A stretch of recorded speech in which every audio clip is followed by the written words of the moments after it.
let's discuss about Rule 1 to 4. The rule number 1, function of police officer. Then rule number 2 is police uniform attire and accessories. Then rule number 3 is categories of police operation. Then the last one is pre-operational clearance. Ano nga ba ang function ng police officer? Siyempre, isa na dito yung paunahing tungkulin nila is maglingkod at protektahan ng komunidad. Siyempre, napakahalaga nito para mapanatili ang kaayusan at kaligtasan at katahimikan ng lipunan. Sa pamamagitan ng pagbibigay ng tulong, proteksyon sa mga mamamayan, lalo na ngayon, napakarami ng mga samang loob na nagkukumit ng iba't ibang krimen. So, ang ginagawa ng kapulisan is nagkakandak ng patrolling to deter potential criminal activities. Dito napapasok yung sinasabi natin na or tinatawag natin na crime prevention. In a public safety naman is yung emergency including accident, natural disaster, and criminal activities. Kailangan nilang rumisponde to help and ensure the safety and security of the community. Siyempre, function din ng police officer is to observe human rights and dignity of the person. Siyempre, mahalaga sa pulis na obserbahan ng human rights at dignity ng tao. Dahil isa rin ito sa pangunahin nilang tungkulin na protektahan ng mga karapatan ng tao o bawat individual. Ito rin ay isang pundasyon para magkaroon ng tiwala ang mga tao o bawat individual sa mga nagpapatupad ng batas. Kasi kadalasan ngayon is wala nang tiwala yung mga mamamayan sa ibang pulis kasi nga hindi tama yung ginagawa ng iba.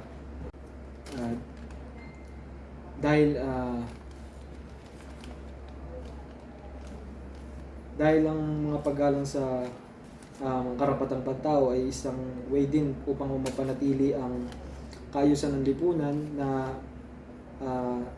may katarungan at pantay-pantay yung pagtingin at pagtrato sa mga tao kahit ano man yung estado nila sa buhay. Kailangan walang bias na pagtingin para lumaki yung tiwala ng mga mamamayan sa ating mga nagpapatupad ng batas. Overall, police officer play a fundamental role in ensuring the rule of law and fostering a safe, orderly environment where citizens can live, work, and thrive. Rule number 2, uniform, attire, and accessories. Andito yung agency prescribed uniform, appearing before the public, and carrying of police notebook, pen, and Miranda warning card, and also carrying of non-lethal weapon like mga pepper spray and mga baton.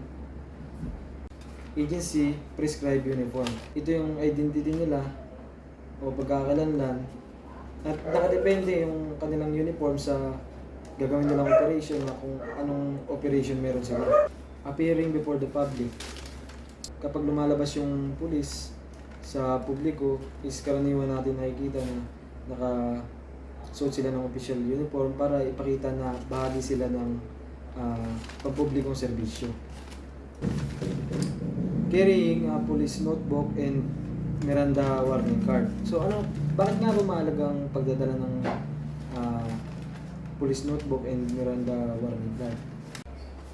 Mahalaga na palaging may dala ang police officer ng notebook at panulat.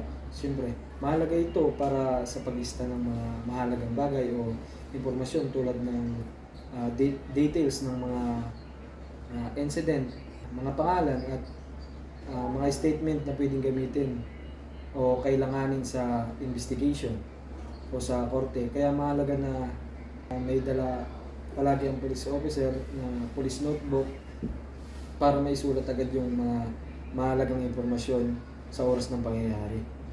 Kasi hindi natin inaasahan na hindi natin ina-expect na may mangyayaring insidente doon or crime, may sulat kaagad natin yung information na dapat isulat.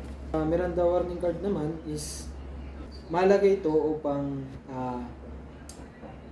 may pahayag ng police officer o may sabi niya yung mga karapatan ng inaaresto na tao na sa malinaw na proseso.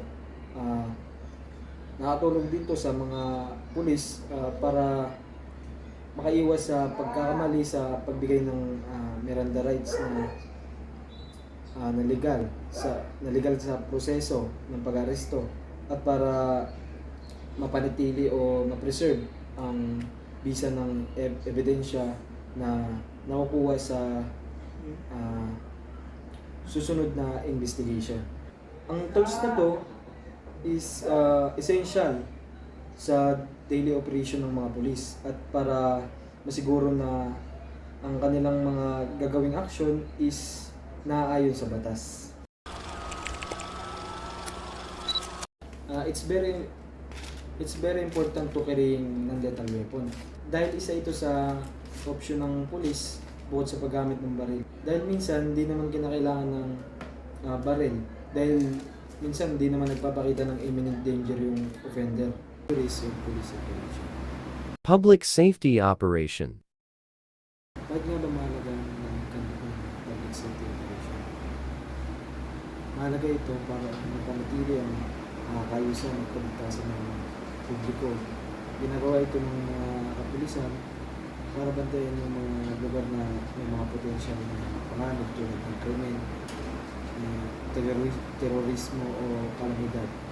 Ang purpose nila is magprotekta sa mga mayan at mapanatili ang kaayusan. Law enforcement operation. Bakit nga ba mahalaga ang law enforcement operation? Kinakandak yung police operation para siguraduhin ang pagsunod sa mga law and regulation and also sa to prevent crime. Ang operation nito ay maaaring kasangkot ng iba't ibang activity tulad ng paghuli sa mga lumalabag sa batas, pagsugpo sa illegal na droga, at responde sa mga emergencies. Internal security operation. Nakandak ito para protektahan ng bansa sa mga panganib mula sa loob ng bansa mismo. Ito ay kadalasang ginagawa ng mga militar o iba pang seguridad ng ahensya. Purpose nito is mapanatili yung seguridad ng bansa at maprotektahan yung mga mamamayan. Intelligence operation. Ginagawa yung intelligence operation para makakuha ng mga information tungkol sa mga pagtangis sa komunidad tulad ng terorismo, pagtatangka sa bansa. Ang intelligence operation is nagbibigay ng information sa leader para mapagandaan at maproteksyonan ang bansa at mga mamamayan. Special police operation. Kinakandak ang special police operation. Ginagawa ito para masolve yung mga krimen like hostage, high risk arrest, yung mga napanganib na mga criminal na kailangan ng special tactics. Ang purpose ng special force operation is para masolve yung mga komplikado or sensitive na issue ng kriminalidad sa parang hindi naman kaya ng regular na police unit dahil sa limitasyon ng equipment or sa pagsasanay. Walang sapat na pagsasanay dahil dahil sensitive na issue, kailangan natin ng mga police skilled na police. Investigation operation. Nagkakandak ng investigation operation para makakuha ng information or evidence para matukoy kung sino yung salarin at linawin yung nangyaring krimen to give justice. Scene of the crime operation. Nagkakandak ng scene of the crime operation para makakuha ng mga information or evidence na makakatulong sa pagsasagawa ng investigation. Mahalaga ito para makakuha ng ebidensya sa lugar na mismo pinangyari ang krimen bago pa masira o mabago yung pwedeng makuha ng ebidensya. Dahil sa pagkakagat ng sinunod na crime operation, maaaring makakuha ng fingerprint, DNA sample, forensic evidence at iba pang mahalagang data na makakatulong para ma-trace kung sino yung suspect at masolve yung kaso. Rule 4. Pre-operational clearance. Bakit nga ba mahalaga na may pre-operational clearance? Mahalaga ang pre-operational clearance para masigurado na ma-execute ng ligtas yung operation o effective, mas effective. Kumbaga,